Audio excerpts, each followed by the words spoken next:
The world of payments, it never really stands still, does it? And for ISOs, for software companies, look, staying ahead of these kinds of shifts isn't just, smart. It's pretty essential. Absolutely. The landscape is just constantly evolving, and understanding what new payment methods mean, well, it's crucial. So today we're going to dive into something pretty significant. It was highlighted in a recent NMI article. It's about buy now, pay later, BNPL, and how it's going to start factoring into FICO scores. Yeah, that's a really interesting development. Definitely has the potential to reshape how we think about consumer credit and payment behavior, too. Right. And just for a quick refresher, the BNPL boom, it's been massive, particularly that pay in 4 model. 25% upfront, then 3 more payments over 6 weeks, often zero interest. Yeah, it really took off after 2021. Maybe the super fast growth has slowed a tiny bit, but it's still widely used. Totally. But here's the kicker, and this is where it gets interesting for understanding the whole financial picture. Okay. Millions, literally millions of these BNPL accounts have opened up just since 2021.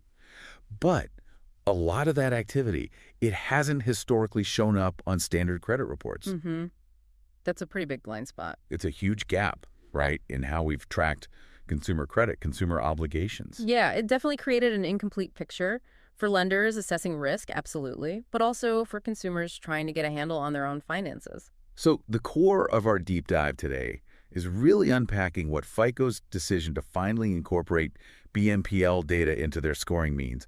And maybe more importantly, what are the key things for you, our listeners, the ISOs, the software companies, to think about as this rolls out? Well, I mean, the NMI article makes it pretty clear this isn't just talk anymore, it's happening.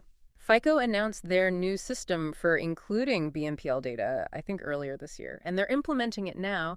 It definitely lines up with, this growing recognition that BNPL is a significant piece of the consumer credit puzzle. So that blind spot we mentioned is closing up. The article also pointed out that FICO worked with a huge BNPL player, on a study. They wanted to see how this might actually affect scores. Okay, so what was the headline finding?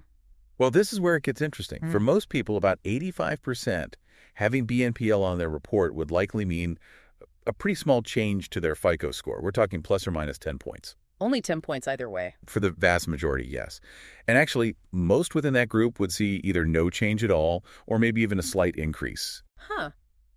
That's maybe more positive than some expected. Yeah, this latest study seems a bit more optimistic on the whole.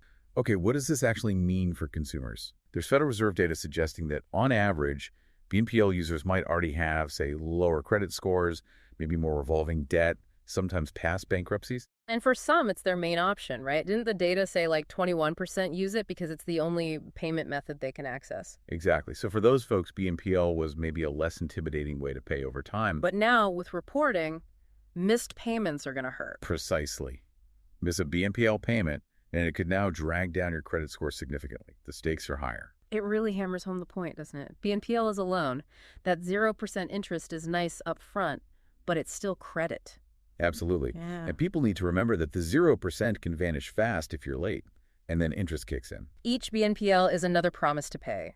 If you don't meet it, there are consequences now reflected in that main score. Okay. The article also mentioned something about the average age of accounts. Opening lots of small BNPL loans quickly could slightly lower the average age of your accounts, which is a factor in credit scores. Precisely. It's another factor in scoring.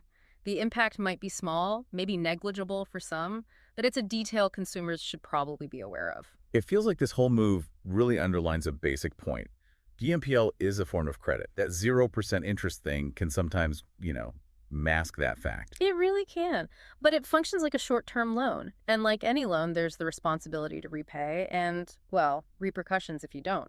So this integration just brings it all into the mainstream credit world, a more complete picture. Exactly. And it's worth remembering, as the NMI piece notes, traditional credit cards often come with perks, right? Rewards, purchase protections. Sure. BNPL options typically don't have those same built-in benefits, so consumers are making a trade-off. Immediate convenience, maybe that short-term zero interest, versus those other features. Good point.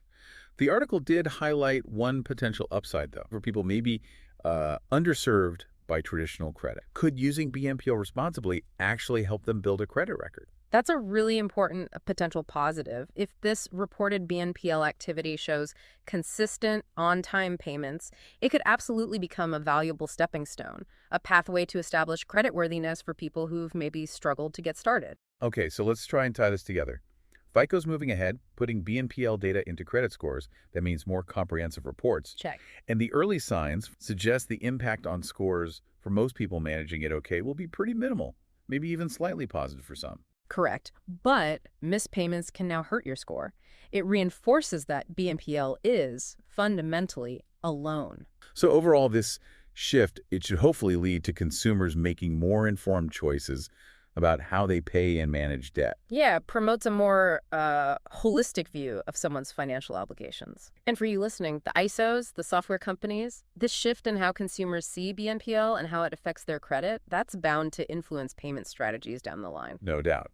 Understanding how your customers' behavior might change, how their preferences shift, that's going to be key to offering the right solutions and staying competitive. So wrapping up, the big takeaway here is that BNPL hitting FICO scores is a major development. It could help some consumers, potentially pose risks for others, depending on how they use it. And for businesses in the payments ecosystem, really getting a handle on these changes in consumer credit and payment habits is, well, it's more important than ever. Absolutely. Which leads to a final thought for you to consider. What kind of new opportunities or maybe new challenges do you see emerging for your specific business and the customers you serve? Definitely something to mull over. And that brings us to the end of our deep dive. We hope you found this discussion helpful, and we encourage you to keep asking those tough questions. The payments world is always changing, and the more you know, the better you'll be able to navigate those changes and reach your goals. Thanks for listening.